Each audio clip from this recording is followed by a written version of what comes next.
आज हम बात करेंगे stages of the malaria. Malaria की 3 अवस्थाएं, स्टेजेस क्या क्या है फ्रेंड्स। प्राइमरी स्टेज है, प्रथम अवस्था में आधे घंटे से 1 घंटे तक बुखार रहता है और पेशेंट बेचैन और उदास रहता है और शरीर स्थिर हो जाता है और जिससे जोड़ों में दर्द रहना स्टार्ट हो जाता है, शरीर कांपने लगता है और पेशेंट चारपाई पर उछलने लगता है, दांत किटकिटाता है और उंगलियों की आगे का भाग नीला पड़ना स्टार्ट हो जाता है और फिर बुखार बढ़ने लगता है जिससे बेचैनी बढ़ जाती है और जी मिचलाता है और नाड़ी की जो गति होती है वो तेज हो जाती है और मुख लाल हो जाता है, हाथ पैरों और जोड़ों में ऐंठन स्टार्ट हो जाती है।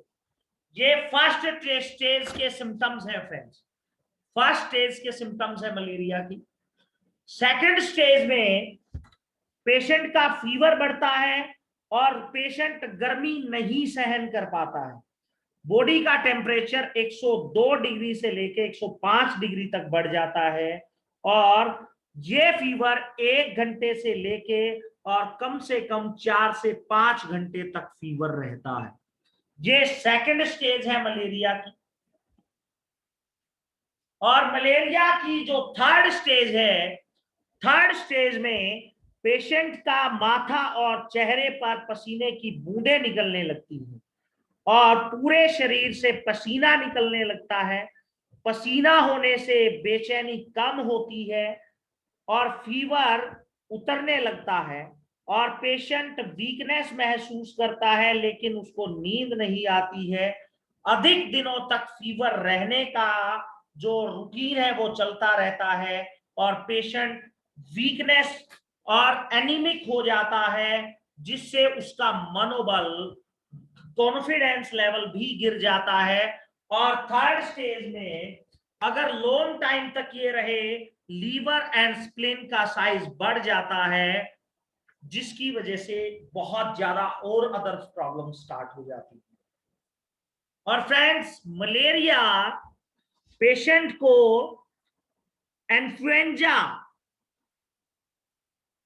एक जाति का एक मच्छर होता है उसके काटने से होता है। जब वह मच्छर मलेरिया के जीवाणुओं से उपृष्ट होता है जो ह्यूमन बीइंग के ब्लड में एंटर करता है, मलेरिया के जो जीवाणु हैं वो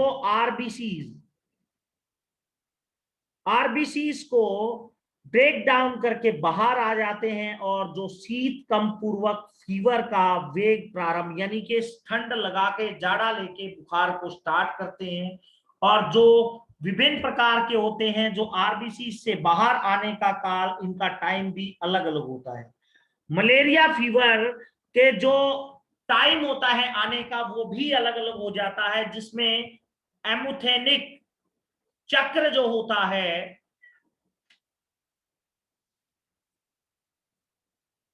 यानी कि जब पेशेंट को वो मच्छर, जब ह्यूमन बीइंग को मच्छर काटता है उसके बाद विषम जवर यानी कि ब्लड इन्फेक्टेड होता है जिससे वो बॉडी के अंदर एंटर करते हैं और मेल एंड फीमेल गैमेटोसाइट्स की आवश्यकता नहीं होती, इसलिए इसे एमेथेनो चक्र कहते हैं। स्टार्टिंग में ब्लड में प्रवेश के समय के कुछ देर बाद लीवर की सेल्स में स्टोर हो जाता है और वहां ग्रोथ करता है, मेरोजाइट्स होता है और इससे कम से कम 5 से 12 दिन लगते हैं लीवर से कुछ जीवाणु एरिथ्रोसाइट्स रक्ताणु के भीतर प्रविष्ट होकर ग्रोथ करते हैं जिसे इन्हें एरिथ्रोसाइट्स कहते हैं। जीवाणु जब एरिथ्रोसाइट के अंदर ग्रोथ करते हैं और वो लिम्फेटिक सिस्टम पे भी इफेक्ट डालते हैं जिससे रक्त और रस दोनों ही अशुद्ध हो जाते हैं और बॉडी में शीत पूर्वक प्रक्रियाएं या जबर फीवर का आक्रमण या संक्रमण स्टार्ट हो जाता है। इस प्रोसेस में बेसिकली 5 से और 12 दिन कंप्लीट लगते हैं। प्लाज्मोडियम वाइटवैक्स का जीवन चक्र 24 घंटे में पूर्ण होता है और यह रक्त कण में प्रविष्ट होकर 24 घंटे के पश्चात रक्त कण को भेद कर ब्रेक डाउन करके इस जाति के जीवाणुओं का तीसरे दिन जबर का वेग आया करता है। यानी कि पेशेंट को तीसरे दिन, 3 दिन में एक बार फीवर आता है। इसे चतुर्थक जबर भी कहा जाता है, इसे क्वाडक फीवर भी कहा जाता है। प्लाज्मोडियम वाइसेक्स के 2 स्वतंत्र वश विस्तार लगातार 2 दिन से एनोरेक्सिक जबर होता है। यह 24 घंटे में एक बार आता है, जिसे डबल टेट्रेमाइन भी कह सकते हैं। किसी भी ह्यूमन बीइंग को, पेशेंट को डबल टेरेटाइन 1 तारीख को हुआ हो तो वो 2 तारीख को हुआ हो और वो 1 तारीख को शरीर में पहुंचा हो तो उसके 14 दिन इंक्यूबेशन पीरियड के पश्चात वो गैप करता है और फिर दोबारा से फीवर आएगा। बहुत से पेशेंट ऐसे हैं जिनको वीक में, जैसे जिसको आज फीवर आया, 12 तारीख को फीवर आया, 13 को आया, फिर 14 को आया, यानी कि 3 दिन का वो टाइम पीरियड रहेगा। इसके अतिरिक्त जो फीवर 1 तारीख को हुआ हो उसके फलस्वरूप वो 16 तारीख को, 17 तारीख को और 18 तारीख को भी हो सकता है इसका इंक्यूबेशन पीरियड में।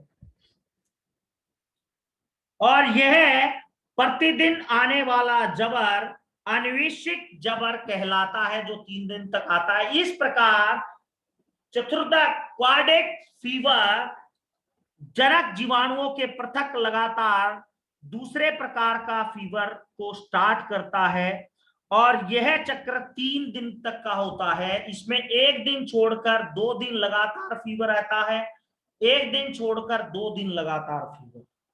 इसके आगे फ्रेंड्स हम बात करेंगे मैथुने चक्र, जो आरबीसीज के एंटर करने के बाद जो ग्रोथ करते हैं, जो बैक्टीरिया की ग्रोथ होती है वो कुछ समय तक चक्रवात होती है। कुछ समय बाद विभाजन के द्वारा इसकी ग्रोथ नहीं हो पाती, इस वजह से इसको तृतीय में प्रारंभ करता है और जो घातक विषम जबर, यानी कि रस और रक्त के दूषित होने के बाद 1 सप्ताह में चतुर्थक फीवर वीकली होता है। इट मीन्स के आज फीवर आया तो उसके 7 दिन बाद फीवर आएगा। ऐसे बहुत से पेशेंट मिलते हैं जिनको ये फीवर्स आते हैं। तो friends,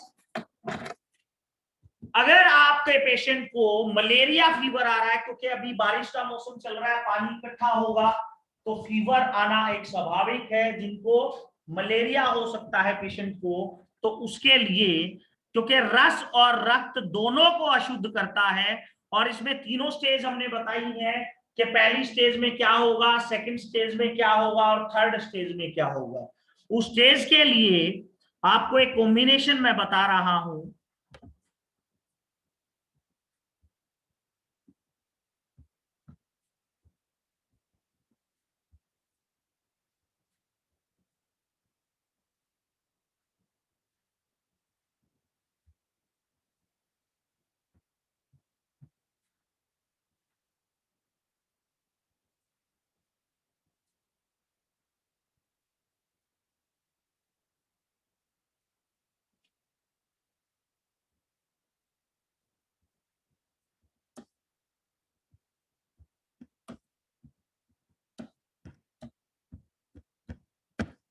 S1, L1, F2, worm1, A3, S5, C5, WE, WEN1, D6 में देना है 20 ड्रॉप्स पर 2 आवर। और अगर किसी को घबराहट, बेचैनी ज्यादा हो रही है तो पैरों के नीचे WE और YE अप्लाई कराना है।